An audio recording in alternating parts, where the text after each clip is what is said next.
যে মানুষটা ভুল করে সে ক্ষমা পাওয়ার যোগ্য, কিন্তু যে মানুষটা তোমার সাথে বারবার চালাকি করে তাকে কখনোই ক্ষমা করা যায় না।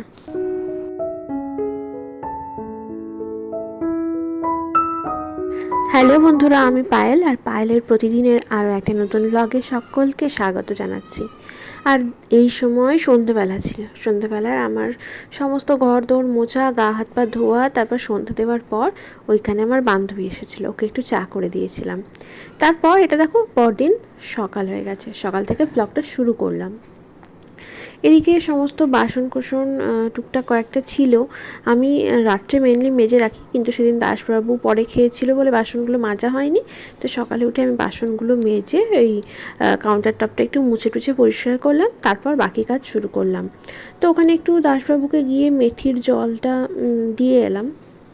আর আজকে না আমার এখনও কিন্তু পুজো টুজো করা হয়নি। আর ওই কাজের দিদি এসেছে, ওই দাঁড়িয়ে দাঁড়িয়ে একটু একটু করে ঘরগুলো মুছে দিচ্ছে। তো তারপরে আমি চা করে এনেছিলাম, চা আর পরোটা। পরোটা হচ্ছে কালকে কাকিমা মানে আমার বান্ধবীর মা পাঠিয়েছিল, তো সেই পরোটা দিয়ে একটু চা দিয়ে খেলাম। আসলে চা পরোটা খেতে আমি ভীষণ ভালোবাসি। চা পরোটা, চা রুটি, চা লুচি, বাসি, এগুলো খেতে ভীষণ ভালোবাসি। সেই জন্যই আর কি কাকিমা পরোটা করেছিল দেখে আমার জন্য পাঠিয়েছিল। তো আগের দিন ওই বললাম সন্ধ্যেবেলায় বান্ধবী এসেছিলো, তোমরা দেখলে, তখনই ও পরোটাটা নিয়ে এসেছিলো, তখন খেতে বলছিল, কিন্তু আমি বললাম এখন না, পরদিন সকালে খাবো। তবে সেই পরোটাটা টাটকা টাটকা মিষ্টি কিন্তু খেয়েছিল রাতের বেলায়। ও মিষ্টিও তাই, পরোটা লুচি খেতে খুব ভালোবাসে। ও পরোটা রাতের বেলায় মানে ডিনারে খেয়েছিল। তো তারপরে আমাদের তো একটুখানি চা খাওয়া হয়েছে। আসলে পরোটা একটাই ছিল, তো সে একটা পরোটা আমি আর দাসবাবু একটুখানি ভাগ করে খেয়েছি। আর আগের দিন রাতে মানে 3টে টোটাল পরোটা দিয়েছিল, তার মধ্যে 2টো পরোটা রাত্রে কিন্তু মিষ্টি খেয়েছে, আর বাকিটা সকালে আমি আর দাসবাবু ভাগ করে খেয়েছি।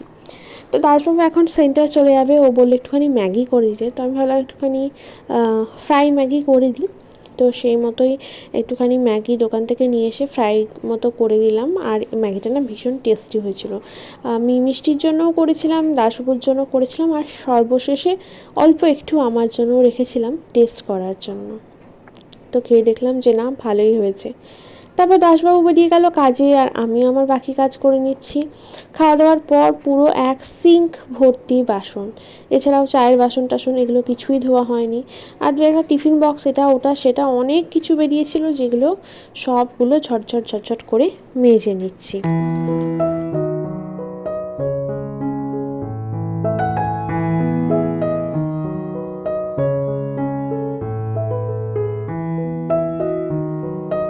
আর বাসনগুলো তো দেখো মাজা চলছে। আর ভিডিওটা ছিল কিন্তু অ্যাকচুয়ালি শনিবার দিন, মানে আজ তো সোমবার, গেল পরশু দিনের ভিডিওটা। আর এই দিন আমার শরীরটা বিশেষ ভালো ছিল না, মানে প্রচণ্ড মাথা ব্যথাও করছিল। তার সাথে যেটা হচ্ছিল সেটা হচ্ছে মানে প্রচণ্ড টায়ার্ড, উইকনেস ফিল হচ্ছিল। আমি মানে কাজগুলো করতেই পারছিলাম না, এরকম ফিল হচ্ছিল। তারপর ওর মিষ্টি আর দাসবাবু তো খাওয়া দাওয়া করে বেরিয়ে গেছে। মিষ্টি গেছে হচ্ছে আমার মাসির বাড়ি, আর দাসবাবু গেছে হচ্ছে সেন্টারে। তো আমি বাসনগুলো এখন ধুয়ে নিয়ে উপর করে রেখেছি গামলাতে, ওগুলো বাইরে একদম জল ঝরাতে দিয়ে দেবো। আর আমার চোখ মুখের অবস্থা দেখে বুঝতে পারছো যে আমার শরীরটা ভালো লাগছে না। আমার কাজকর্ম অনেক কিছুই বাকি, আর টাইম কটা হয়েছে দেখো, টাইম হয়ে গেছে 1:30। তো এখনও কিন্তু আমার পুজো করা হয়নি। স্নান করব, তারপর পুজো করব। আর অনেকগুলো কাপড় ভেজানো আছে, সেই কাপড়গুলো কাচবো। শুধুমাত্র রান্নাঘরটা একটুখানি পরিষ্কার করে মানে করতে পেরেছি। আর দাসবাবু যেহেতু ভাত খাবে না বলেছে, বাড়িতে কেউ নেই, আমিও আর ভাত খাবো না।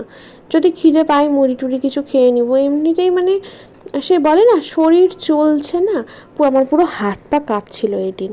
তা আমিও ভেবে নিয়েছি কিসের এত শরীর চলে না আমার, দেখি তো যতক্ষণ না মনে হয় যে উল্টে পড়ে যাবো আজকে কাজগুলো করেই ছাড়বো। তো এখানে নিচে একটুখানি কিছুক্ষণ শুয়েছিলাম 5-10 মিনিট। আসলে প্রচণ্ড হাত পা কাঁপছিল, মানে দাঁড়াতেই পারছিলাম না। তারপরে বলছি যে এত কিসের উইকনেস, আমি তো সেরকম কাজও করি না, কিছুই না। তো ঘর বাড়িও এত নোংরা, আমাকে কাজগুলো শেষ করতেই হবে, সেই বুঝে কাজগুলো করতে শুরু করেছিলাম। আর এই যে দেখছো না, এই একটা বেলা ফিটার, এটা একটা আতর, এইটা বেশ ভালো গন্ধ। এটা হচ্ছে বুনু আমাকে অর্ডার করে দিয়েছিল। তো এটার প্যাকেজিংটা বেশ ভালো লাগছিলো, তো ভাবলাম যে চলো এটা তোমাদেরকে দেখাই, মানে বেশ ভালো লাগছে দেখতে। আর আরেকটা জিনিসও তোমাদেরকে দেখানোর আছে, দাঁড়াও। সেটা হচ্ছে মাটির পুতুল। এই যে মাটির পুতুল, মিষ্টির হঠাৎ ইচ্ছে হয়েছে মাটির পুতুল নেওয়ার, তো সেই জন্য মিষ্টির জন্য এই মাটির পুতুলগুলো বানিয়ে এনে দিয়েছে হচ্ছে আমার কাজের দিদি। সেই দিদিটা এগুলো বানিয়ে এনে দিয়েছে মিষ্টির জন্য। তো প্রথমে তো ভাবলাম যে যাই হোক সমস্ত কাজবাজ আস্তে আস্তে করতে শুরু করি, তাহলে ঠিক শেষ হবে। তারপর একটু জল টল খেয়ে এই ঘরটা ভাবলাম যে একটু গুছিয়ে নিই।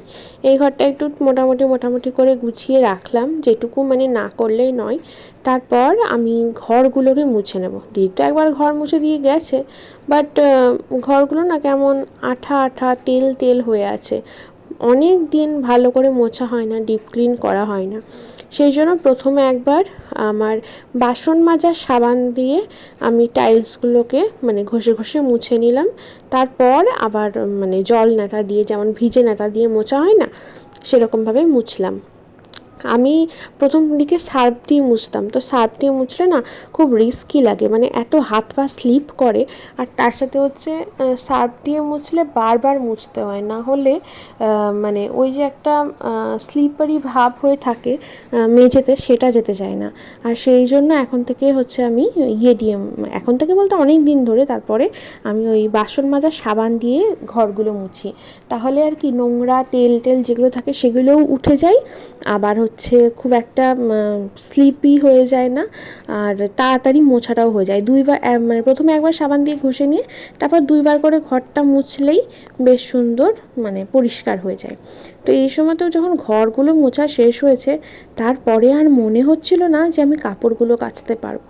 তখনও আবার সেই হাত পা কাঁপছিল।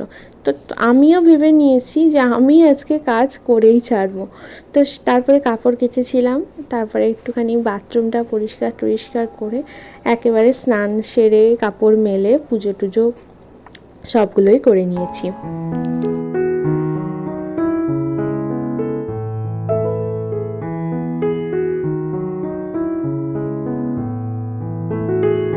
কিছু ক্ষেত্রে কোনো মানুষ ধরো ভুল করলো, তো তার সেই ভুলটাকে ক্ষমা করা দেওয়া গেলেও সেই একই রকম ভুল সে যখন বারবার করতে থাকে, তখন সেটা আর তার ভুল থাকে না। প্লাস সেই ভুলটা করার পরেও যখন তার মধ্যে কোনো গিল্টি ফিল নেই, উপরন্তু সে সেই ভুলটাকে বারবার ঢাকার চেষ্টা করছে বা তার চালাকি দিয়ে তোমাকে অন্যরকমভাবে কনভিন্স করার চেষ্টা করছে, তখন কিন্তু সেই ভুলটা আর ভুল থাকে না, সেটা একটা দোষে পরিণত হয়। আর ভুলের ক্ষমা হলেও এই ধরনের চালাকি বা দোষের কিন্তু কোনো ক্ষমা হয় না। সেই মানুষগুলোকে ক্ষমা করা কখনোই উচিত না।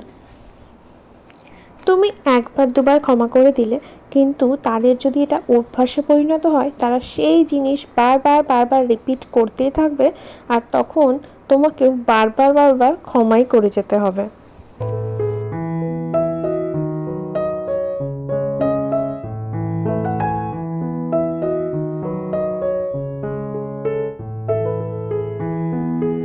আচ্ছা, তোমাদের খেয়াল আছে কিনা জানি না, আমি কিছুদিন আগের একটা ভিডিওতে বলেছিলাম যে সকাল সকাল ঘুমটা ভেঙে গেছিলো একটা খারাপ খবর শুনে।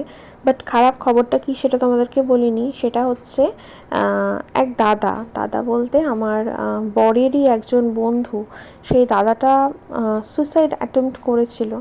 তো সেটাই ছিল ব্যাড নিউজ। তবে গুড নিউজটা হচ্ছে দাদা এখন বেশ ভালো আছে, সুস্থ আছে, বাড়িও চলে এসেছিলো নার্সিংহোম থেকে।